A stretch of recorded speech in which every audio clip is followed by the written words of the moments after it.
Hi everyone, my name is Natalie. Today I wanted to do a book tag, which I've not actually done this year so far. And I wanted to do something kind of casual today because I've been quite stressed out because of school in the last 2 weeks, and so I haven't done any videos and I haven't really been able to focus completely on reading either. So I thought I would do a very casual and relaxed book tag today, and I even have a cup of coffee with me in my Moomin cup to really bring down like the chill level here. So I'm gonna do the reader problems tag. I will link the original creator in the description. I saw Richardson Reads do this during the weekend and I thought it sounded like fun, so let's get on with the questions. I will link his video also in the description. So the first question is, you have 20,000 books on your TBR. How in the world do you decide what to read next? Most of the time I would say it's probably mostly mood. I pick up whatever I fancy in the moment. However, one of the things I've started doing recently is themed reading. So if I'm reading something at the moment and something in that book really interests me, for example, I will often reach for something similar in the next book, sort of linking book by book. That's something I've been doing more recently and I think it's been really fun for me. I did a video last year called Follow the Path where I did this very sort of specifically and consciously. So I read a book, and one book referenced in that book I also read, and then another reference I read. So it was sort of a book within a book within a book kind of a deal. But usually when I talk about themed reading, I mostly mean sort of similar vibe to a book or similar topics being discussed. And that is something I've been enjoying doing, combining fiction and non-fiction, or combining similar kind of character or whatever. Sometimes the connections aren't even that obvious. But yeah, that is something I've been doing more recently and I've found myself really enjoying it. So I think that is going to be happening more in the future as well. But other than that, it's definitely mood. The second question is, you're halfway through a book and you're just not loving it. Do you quit or are you committed? I have no issues with DNFing books, and I do it all the time, and I do it so often that I don't even think about it too much. If I'm not enjoying a book, I will just put it aside and then I forget about it because I move on to new things. So I don't tend to talk about the books that I DNF on this channel because they're gone from my memory already. But I think there are two different ways of feeling about a book that will determine whether I DNF it or not. So if it's a book that I'm not enjoying at all, I will DNF it. If it's a book I feel like I'm just not in the right mood to read it, then I will just put it back to my shelves. The third is, the end of the year is coming and you're so close but so far away on your Goodreads reading challenge. Do you try to catch up, and how? I used to do this more in the past when I made, I think the first few Goodreads challenges when I was trying to hit 50 books, I would definitely try to catch up. In the last 2 years, the Goodreads reading challenge goal has not been one of my main goals. I've put it lower than I'm expecting to read in a year, so it's not a thing that I'm striving for in the entire year. I find that the number isn't actually a very good representation of my reading. If I want a number, then I usually look at how many pages I've read, which tend to show me how much time I've spent reading, which is what is important to me. So I don't really have any tips other than read short books if you want to have a certain number, but I don't care about the number of books I read. I care mostly about how much time I spend reading, how much I prioritize reading as a thing to do with my time. And the number of books isn't really a good reflection of that, I have found. The fourth question is, the covers of a series you love do not match. How do you cope? I don't really read series that often, so this isn't necessarily a problem I stumble upon very often.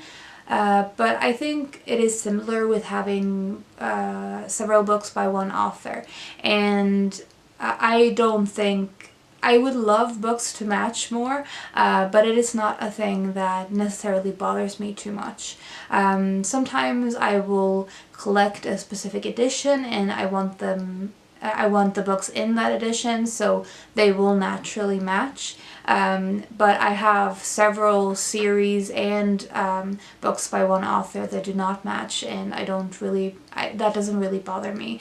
And I think partly it is that while I love the manicured style of a shelf with everything matching, I don't actually want it for myself. I find that sometimes bookshelves that are too organized feel unused, like they're not living, and I want my shelves to be a little bit of a mishmash of things. The fifth question is, everyone and their mother loves a book you really don't like. Who do you bond with over shared feelings? Probably someone on BookTube. If I don't like a book, then I will probably talk about it here, and hopefully someone will share my feelings about it. The sixth question is, you're reading a book and you're about to start crying in public. How do you deal? I don't deal. That is the answer to that. I don't cry in public. I probably have a few times, but it's not a very common occurrence because I don't like to cry in front of other people. So I would definitely not cry by reading a book in public if I could help it. I would probably try to hold down the tears and then cry when I get home, or set the book aside and then finish it and cry at home instead. The seventh question is, a sequel of a book you love just came out, but you've forgotten a lot from the prior novel. Will you reread the book, skip the sequel, try to find a synopsis on Goodreads, cry in frustration? I will most likely just jump in.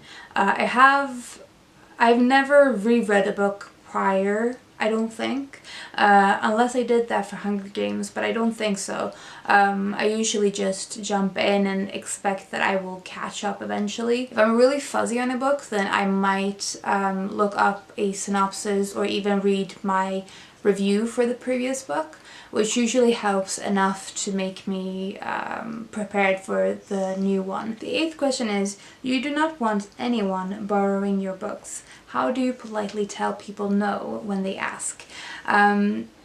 This doesn't happen very often to me because I don't have a lot of readers in real life around me, and the ones that do read don't read the same kinds of books as I do. But the thing that I've used in the past is that I make requirements of people using or borrowing my books, so that I expect them to be in the same condition when they get back to me as when they left the house. And I do think I take care of my books very carefully, the ones that aren't in bad conditions from the beginning from secondhand shops. So I think just asking that out of people will make them less inclined to borrow my books. I think that often puts people off, so that usually ends that conversation. The ninth question is, you've picked up and put down 5 books in the last month. How do you get over your reading slump? I don't really know if I have any good answers to this other than reading something that feels comforting to you. So what I usually turn to is Agatha Christie's Poirot books. I've used this as a palate cleanser several times with success. It seems to be one of the few things that I can do this with. So if I'm reading several kinds of books and I'm trying several kinds of books out and nothing really works for me in the moment, then I will most likely pick up a Poirot and I will just speed through it as I always do, and then feel more inclined to read more. But often I think that if the feeling of a reading slump when nothing is working for you, for me anyway, that usually means that nothing will.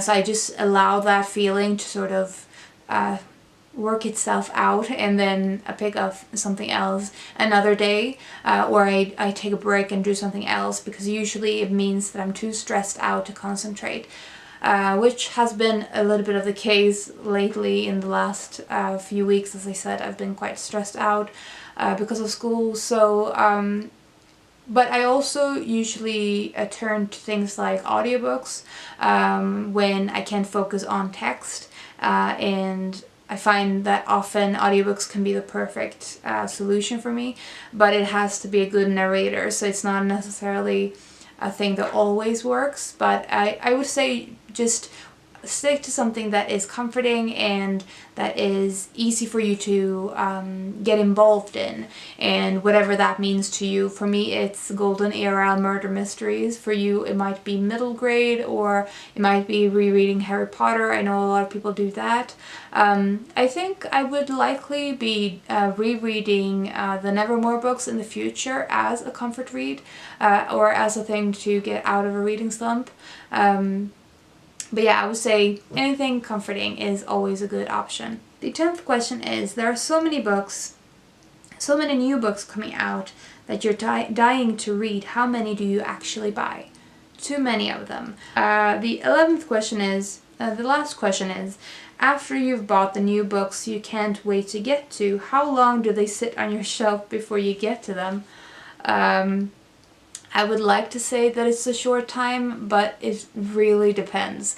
I think generally I'm pretty good at getting to at least a few of the ones that I get into my house very quickly, but often the majority of them get stuck on my shelves. Generally my TBR seems to cycle over a 1 or 2 year period, so I don't think I have more than maybe 10 books on my shelves that's very old, that's been here more than 4 years. Most of the books that's on my shelves that are unread are maximum 2 years old on the shelf. So most of them are fairly recent additions is what I'm trying to say. I would say that sometimes, and I'm trying to get better at it, sometimes I read books fairly quickly after they arrive at my house, but most of the time I think probably a few months or even a year or two before I get to them. Hopefully most of the books I want to read at least within the year, but yeah, I could probably be much better with that.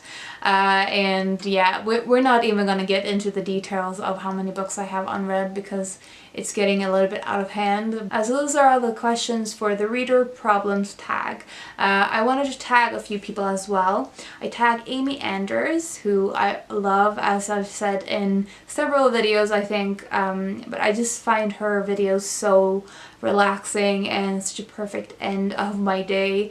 And yeah, basically I feel that way about all of the people I will tag, so it's also booktuber shoutouts again. I want to tag Shawnee Reads. She's also a booktuber that I really enjoy hearing her thoughts, and Bert. I just love them, especially the videos that they do together. And yeah, I've been really enjoying their videos lately. Summer Dawn, she has done a lot of interesting musical related videos recently, and I'm just trying to catch up with her videos. Yeah, I really would love to see her talk about this. And lastly, Belinda from Belinda's Book Nook. I would love to see all of your answers to this these questions about reader problems that may or may not be big problems. I hope you enjoyed hearing my rambly answers to the reader problems book tag. Let me know what you would have said to these questions, or if you've done the book tag. I would love to see it. I hope you're having a fantastic day, and I will talk to you soon. Bye.